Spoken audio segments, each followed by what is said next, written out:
तुलसीदास जी के बारे में मान्यता है कि कलयुग में इन्हें भगवान राम और लक्ष्मण जी के दर्शन प्राप्त हुए थे। तुलसीदास जी के विषय में यह भी मान्यता है कि पूर्व जन्म में ये रामायण के लेखक महाकवि वाल्मीकि थे। भगवान राम के अनन्य भक्त होने के कारण ही तुलसीदास जी के रूप में इन्हें राम दर्शन का सौभाग्य मिला। लेकिन तुलसीदास जी को भगवान राम की भक्ति की प्रेरणा अपनी पत्नी रत्नावली से प्राप्त हुई थी। राम की भक्ति में तुलसीदास जी ऐसे डूबे कि दुनिया जहान की सुध ना रही। तुलसीदास जी नित्य प्रातः भ्रमण के लिए घर से निकलते थे। एक दिन भ्रमण करते समय उन्होंने देखा कि रास्ते में बबूल की तरह दिखने वाला एक पेड़ सूख रहा है। उन्हें उस सूखते हुए पेड़ को देखकर बहुत कष्ट हुआ। उन्होंने निश्चय किया कि वे इस सूखते हुए वृक्ष को फिर से हरा भरा कर देंगे। उस पेड़ के आसपास जल का कोई स्रोत नहीं था। तब उन्होंने निश्चय किया कि वह अपने घर से जल लाकर उस सूखते हुए पेड़ को सींचेंगे। अब तुलसीदास जी जब भी नित्य भ्रमण के लिए निकलते तो वे अपने साथ एक जल का कमंडल भी रखते थे। वे नित्य उस सूखते हुए वृक्ष को जल देने लगे। उन्होंने उस पेड़ के आसपास की गंदगी और झाड़ झंकाड़ भी हटा दी। कुछ ही दिनों में गोस्वामी तुलसीदास जी की मेहनत रंग लाई और वह सूखा हुआ पेड़ फिर से हरा भरा होने लगा। उस पेड़ के हरा भरा होने पर पता चला कि वह पेड़ कीकर का था। उस पेड़ पर एक प्रेत रहता था।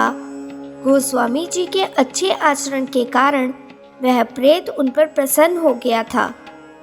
कहते हैं कि एक दिन प्रातःकाल के समय गोस्वामी तुलसीदास जी जब उसी वृक्ष के निकट ही बैठे थे कि तभी उस पेड़ का प्रेत गोस्वामी तुलसीदास जी के सामने आ गया।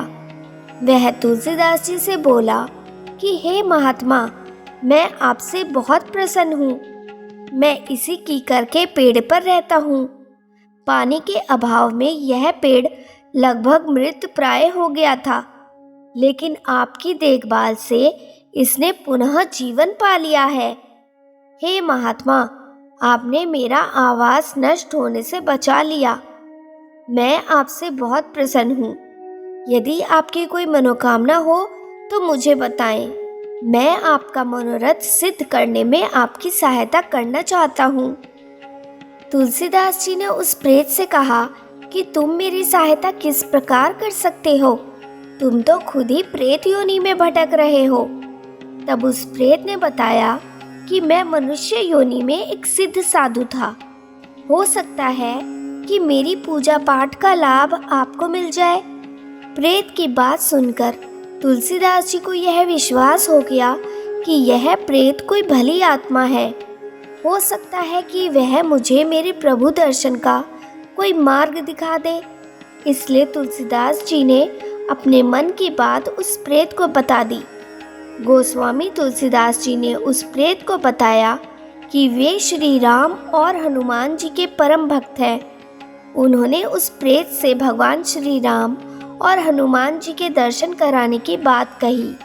उस प्रेत ने तुलसीदास जी से कहा कि हे महात्मा, मैं आपकी इस मनोकामना को अवश्य पूर्ण कराऊंगा। प्रेत ने उन्हें हनुमान जी से मिलने का उपाय बताया।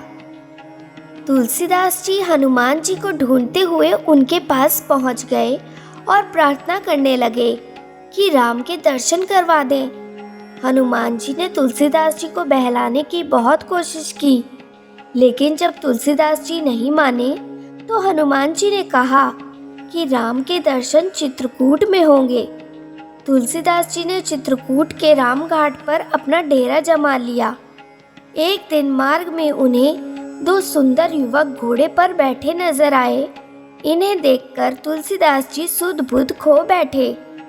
जब युवक इनके सामने से चले गए तब हनुमान जी प्रकट हुए और बताया कि ये राम और लक्ष्मण जी थे।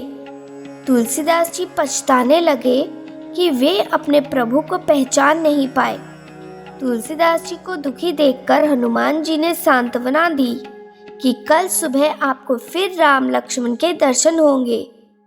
प्रातःकाल स्नान ध्यान करने के बाद तुलसीदास जी जब घाट पर लोगों को चंदन लगा रहे थे, तभी बालक के रूप में भगवान राम इनके पास आए और कहने लगे कि बाबा, हमें चंदन नहीं लगाओगे? हनुमान जी को लगा कि तुलसीदास जी इस बार भी भूल ना कर बैठे, इसलिए तोते का रूप धारण कर गाने लगे। चित्रकूट के घाट पर भई संतन की भीड़, तुलसीदास चंदन घिसे, तिलक देत रघुबीर। तुलसीदास जी बालक बने राम को निहारते निहारते सुध बुध खो बैठे और भगवान राम ने स्वयं तुलसीदास जी का हाथ पकड़कर तिलक लगा लिया और खुद तुलसीदास जी के माथे पर तिलक लगाकर अंतर ध्यान हो गए।